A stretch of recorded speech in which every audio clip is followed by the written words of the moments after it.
The movie I stayed up entirely too late watching last night was the 2017 film Mother by Darren Aronofsky. It's got Katniss and Javier Bardem, who I think was that guy that was way too old for the Olsen twins, but then he married one of them and they had bowls of cigarettes at the wedding. Although I did hear some scuttlebutt that the bowl of cigarettes was in fact a bowl of pure Colombian Bam Bam. However, there's no confirmation about that. Moving on. I bet you're wondering why I chose Truvy / Dolly Parton.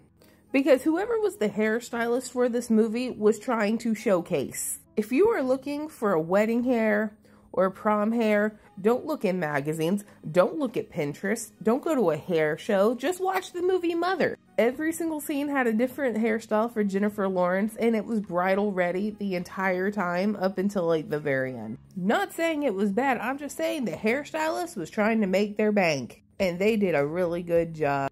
But let's get into this. What is Mother about? So Katniss and Javier are married, and they live in like this house that they're restoring out in the middle of nowhere. So they're in their living room one night, and then there's a knock at the door, which is weird because they live out in the middle of fucking nowhere. And it's this old guy, and he's like, yeah, they told me this was a bed and breakfast. And she's like, no. And then her husband was like, that's okay, you can stay the night here because you're a doctor. And she's like, we don't fucking know him. And he's like, well, he has nowhere else to go, so he can stay. And she's like, I really don't want this stranger in our house, but okay. And then this old man had the audacity to light a cigarette in her house. So the two men go get drunk while she has to go set up the guest room. And a little while later, she hears somebody being sick, and it's the old guy. He's got some sort of weird gash in, like, the side of his body, but we never find out what the fuck that is. And so the next day, she thinks, okay, he's gonna leave now. No, he invited his wife over. And then it's the next day, and she's like, okay, he's gonna leave now, and I'll have my house back to myself. No, this guy invited his whole ass wife over, and they're giving me serious swinger vibes. But not like just a really nice couple who happen to swing. I mean, they seem very prying and asking people about why they don't have children and how's their sex life and everything else. And Katniss was like, oh, okay, it's probably time for them to go now. I don't understand why she's here. And then Javier Bardem was like, no, they can stay. I told him it was all right. And she's like, are you fucking serious? She didn't actually say that, but we'll talk about that because that is my bone of contention here. So these people go walking around the house and snooping and shit. And then they break like this little diamond he had. And he was in his office because I guess he's a poet. And he's all pissed off. And he's like covering everything up. And he's boarding off his office. He's like, they can't get in now. And she's like, why don't you just tell them to fucking leave? So she goes to the door and tells him, okay, it's time to go. You know that little sing-song voice Michelle Duggar did? That's what it reminds me of. Okay, it's time to go. We're not gonna, like, rattle any windows or anything with it. And the lady's like, are you saying that or is he saying that? Okay, Pearl. And they just continue to live in the bedroom and they're having sex in there. And then the sons just show up out of nowhere and they're arguing in the middle of somebody's house and breaking their furniture. And then one son, like, just beats the shit out of another son and leaves a great big, like, blood splot in the floor. And the assaulting son runs into the woods.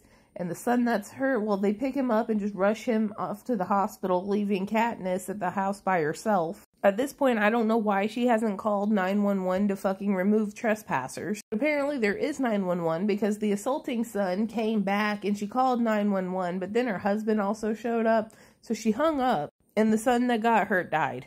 Well, then right behind him are the parents, and then the parents brought family and friends, and it's turned into like this big-ass funeral party in their house. And she's like, I don't want all these people in my house. I don't know anybody. And he's like, no, it's okay. I told them they could do this. They need this. So there's like people in her bedroom trying to fuck, and then people keep sitting on this damn sink that she told them not to touch because it's not braced.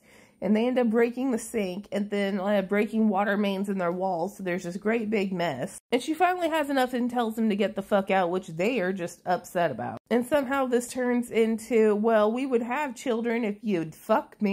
And it kind of looks like he assaults her, but then it looks like she leans into it. I don't know where that stands. But apparently she gets pregnant right that second. And she knows it that night. Which I've heard of people doing before, but I don't know. I don't have children.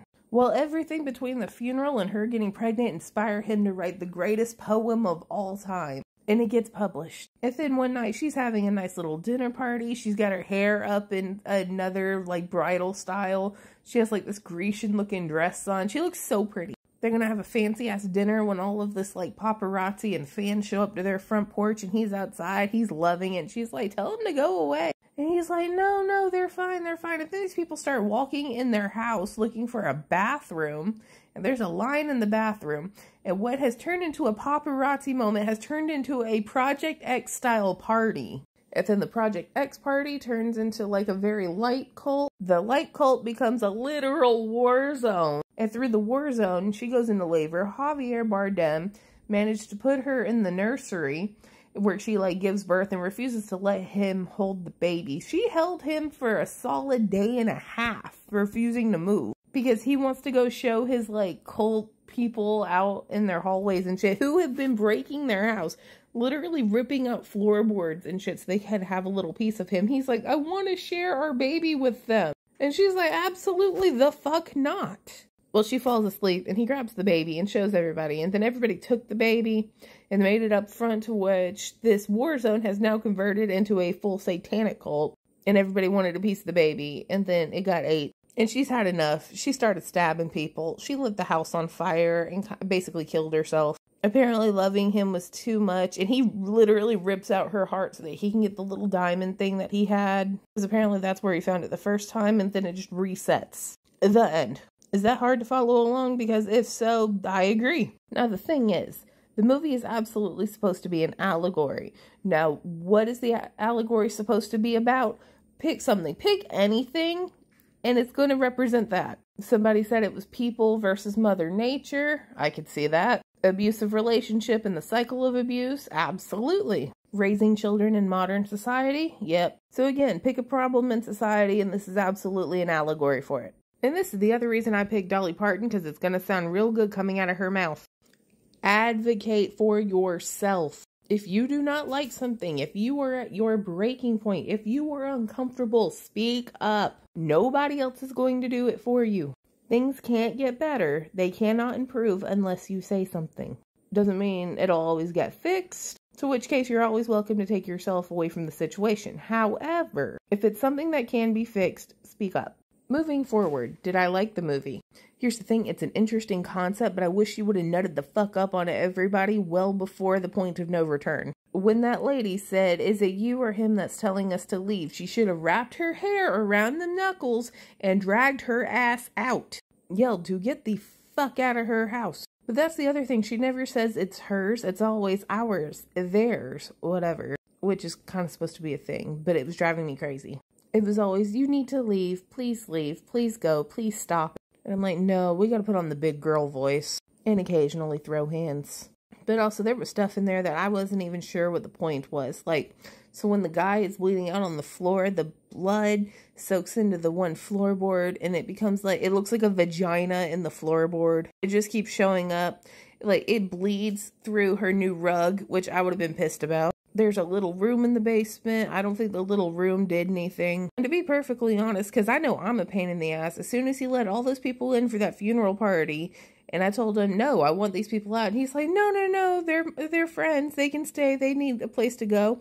I would have taken his little poetic credit card and taken myself to a king-size bed at the Four Seasons. Enjoy the party, asshole. And I'm not coming home until he cleans up after that fucking party, because that's all she did this whole movie was clean up after people. I kind of thought maybe she was like a ghost in the whole movie, kind of like the others, but I was like, what kind of afterlife still has you cleaning up after people? I'm going to give it a 6 out of 10, but I'm certain it's because I am not smart enough to understand this movie completely. So 6 out of 10. Okay, bye.